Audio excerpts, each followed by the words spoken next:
Welcome to Dimensional Shift, where we explore and actively deprogram ourselves, seek the truth of reality through expanding our perceptions, and focus on full remembrance of our true selves. As we begin to connect to our true selves, we will also see the truth of this illusory reality and the way it controls us through our manipulated perceptions. As soon as we fully remember our true selves, we will also see the enemy for what it is and how to rebalance the system by freeing ourselves and assisting others to do the same, creating a domino effect into the evolution of human consciousness.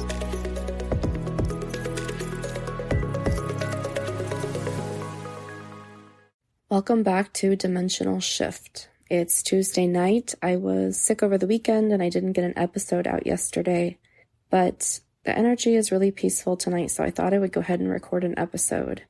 I'm not doing a review episode tonight. I have some new things that I wanted to talk about, things that I've been working through myself that I thought you all might appreciate talking about them as well, thinking about them, taking them into meditation and for reflection for yourself. One of the questions I've been asking myself for over a month now is, what are you looking for, or what am I looking for? On the surface, we might give an answer like, well, I need money. I want to be able to afford this or that, or, I'm just looking to survive. I want to find a new place to live. I want to move. I want to travel. Maybe we're looking for a new career or a job. Maybe we're looking for romance or friends. Or maybe we're just looking for a creative pursuit, such as writing or art or picking up a new instrument or something. And while all of these can be seen as worthwhile pursuits on a certain level, if you truly want to find what you're looking for, you have to go deeper. So you can take these things back into their underlying archetype.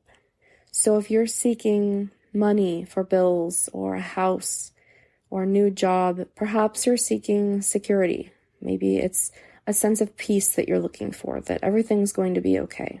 If you're looking for travel or an abundance of money to buy something new or to do things that you haven't done before, perhaps you're looking for some freedom.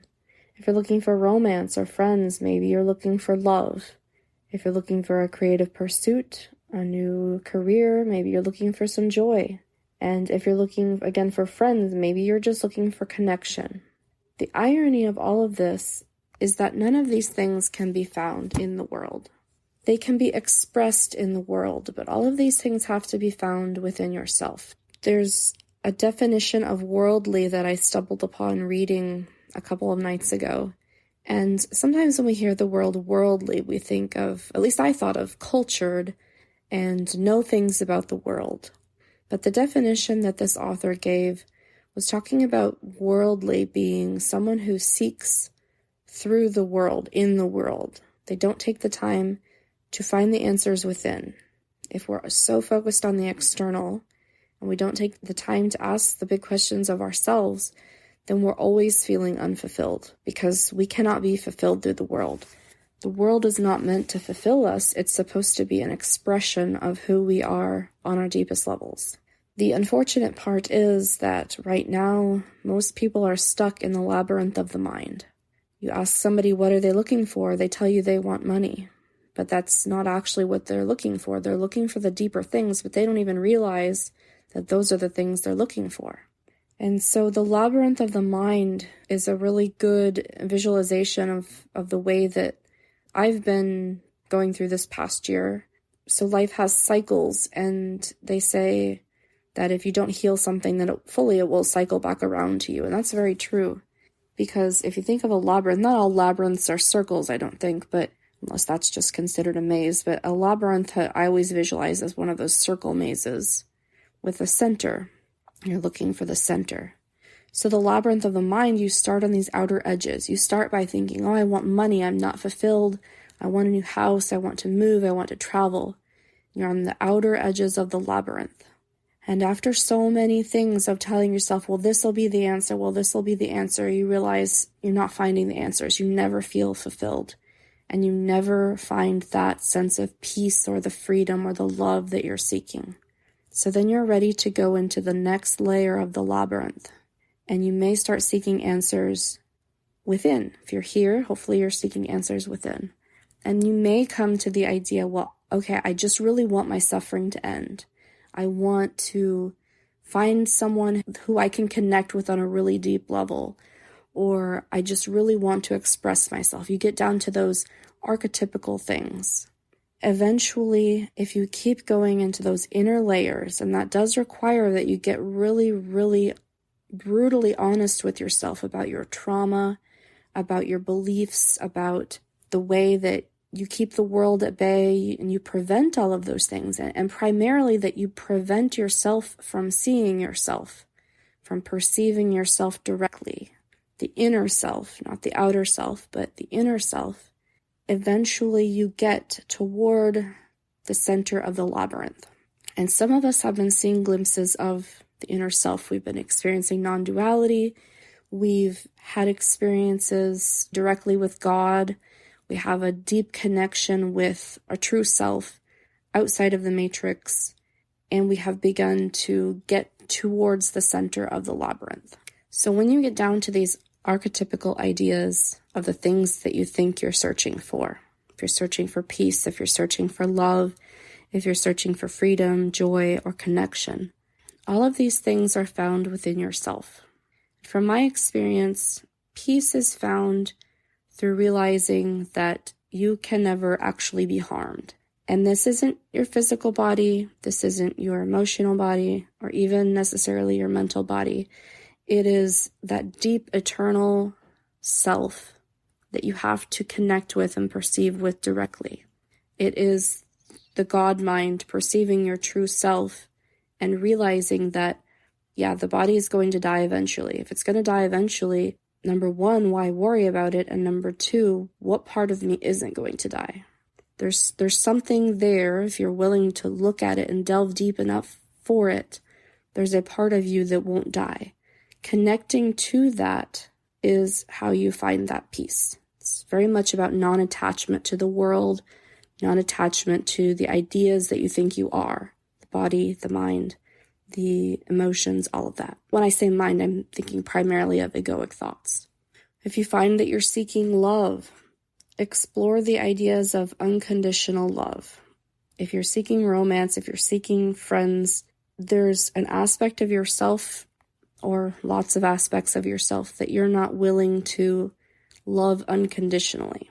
And unconditional love is sort of a really hot topic. Most people have no experience with unconditional love because unconditional love isn't found in the world right now, it's very, very rare. The reason we exist as we do, all of us, even the evil people, like unconditional love allows the madness, basically. Because unconditional love has no expectations. Everything is allowed to be. As soon as you put a limit on something, you say, no, this type of being, experience, creation cannot exist, you are out of unconditional love. And connecting to that part of yourself that is unconditional love is where you will find that. God allows you to exist just as you are from a limited egoic point of view. And that's literally a higher aspect of you allowing your limited egoic self to exist just as you are. It's very paradoxical. You have to kind of delve into the idea of non-duality for it to make sense. But if you want to externalize God for now, that's okay.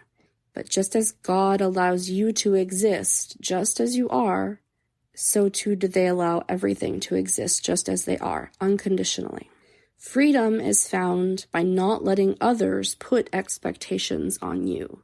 This is sort of it's a mind game, to be honest. We think of others putting expectations upon us, but really it is us allowing them to put expectations on us. And a lot of that is done through societal norms. It's done through the programming of the mind, indoctrination into the school systems and all of that. It's very complex, and that's a very outer part of the labyrinth of the mind. You go into the next level and you have to look at the very deep beliefs that you hold and decide where they got put in you and if you want to allow those expectations to exist. If you want to find joy you're essentially looking to allow yourself to express and exist as you want. It's the freedom to be you. It's the freedom to live with abandon. And living with abandon has to be connected to that non-attachment. And all of these ideas are very intrinsically connected. You can't have full peace without full freedom, and it's all very connected. So living with abandon means the freedom to be you. It's living without putting expectations on yourself, not accepting others' expectations, and not putting expectations on others. Because as soon as you start putting expectations on others, they're going to start putting expectations on you. And if you're looking for connection, if you're looking for compassion, if you're looking for self-expression, someone to understand you, you are looking for the ability to see and recognize yourself for who you are. And that goes back to perceiving the God self, connecting to the God self, realizing that, again, it's a paradox, recognizing yourself on all these different layers. And it gets very complicated when you're talking about who you want to identify as in the moment.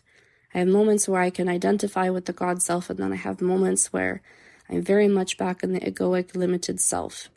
And so whatever moment you're in, you can externalize the idea of God if you're feeling very limited, if you're feeling very small and like things don't make sense and you're struggling a little bit, externalize the idea of God. And when you're in a deep meditative state, and maybe you can connect to that sense of self that is beyond this dream, then take the time to delve deep and perceive yourself directly. See yourself and recognize the parts of yourself in the dream that you need recognized. In the end, it seems like it comes down on the outer levels of the labyrinth. Everybody just wants to know that they're going to be okay. We struggle in our day-to-day lives. We feel like things are so dramatic and they're so hard and there's deep suffering and we don't know what to do and we seek answers through other people. Everybody just wants to know that it's going to be okay. And it's going to be okay. If you're willing to go to the next layer of the labyrinth of the mind, from my experience, you're looking for clarity of who you are. If you take off all the layers, if you take off all the masks, you take off your physical body, you take off your emotions, your thoughts, what are you? Who are you? What is this dream? What are we doing here? What are you meant to do here? When you start asking those questions, some really big answers will be presented to you. Seek, and ye shall find. If you found this episode helpful or insightful, please share it with a friend and leave a review or comment. Make sure to subscribe so you never miss an episode. I host twice weekly open discussions on the podcast topic on our Discord server. If you'd like to join, head to dimensionalshifter.com/Discord. If you're on Reddit, come join the subreddit r/Dimensional Shifters or send me a DM. My username is Dimensional Shifter. Keep deprogramming, keep connecting, keep listening to your intuition. This is it. This is what we've been searching for our whole lives. Connection to our true selves.